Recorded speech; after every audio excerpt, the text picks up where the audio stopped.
இன்றைக்கி சட்டியிலே எப்படி சுலபமாக களி செய்கிறதுன்னு பார்க்கலாம். இதில் வந்து தண்ணி வச்சுட்டு அதில் மாவு போட்டு கொதிச்சதும் மாவு போட்டு களி செய்கிறது கொஞ்சம் பதம் இப்போல்லாம் இப்போ இருக்கிறவங்களுக்கு செய்ய வரமாட்டது.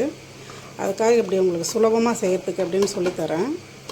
இது வெறும் மாவு களின்னு சொல்லுவாங்க. இதில் நொய்யெல்லாம் போடலை, வெறும் தண்ணி ஒரு 2.5 கப்பு, இதில் 2.5 கப் அளவு தண்ணி வச்சுட்டு உலை கொதித்ததும் கொஞ்சம் உப்பு போட்டுட்டு மாவு இதில் 1 கப்பு எடுத்து 1.5 கப்பு மாவில் கரைச்சி உலை காஞ்சதுமே ஊற்றி கட்டி வராமல் இந்த மாதிரி கிளறினோம்னா களி ரெடி ஆகிடுச்சு.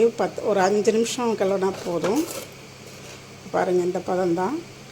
இதை அப்படியே மூடி வச்சிட்டோம்னா இது திக்காக ரொம்ப சாப்பிட்ற பதத்துக்கு வந்துடும்.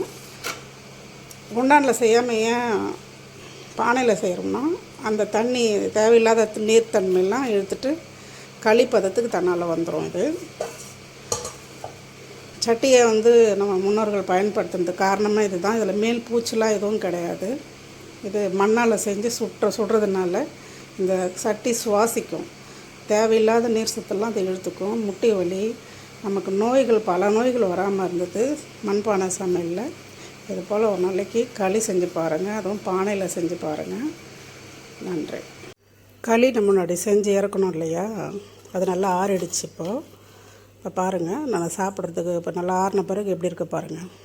செய்யும்போது கொஞ்சம் தளன்னு இருந்தது, ஆனால் இப்போ சாப்பிட்றதுக்கு தகுந்த மாதிரி நல்லா திக்காக ஆகிடுச்சு. அதோட இன்றைக்கி நான் முள்ளங்கி கருப்பு கொண்ட குடல் போட்டு ஒரு குழம்பு வச்சேன் இந்த களிக்காக. எப்பவுமே களிக்கு புளியெல்லாம் கொஞ்சம் சேர்த்து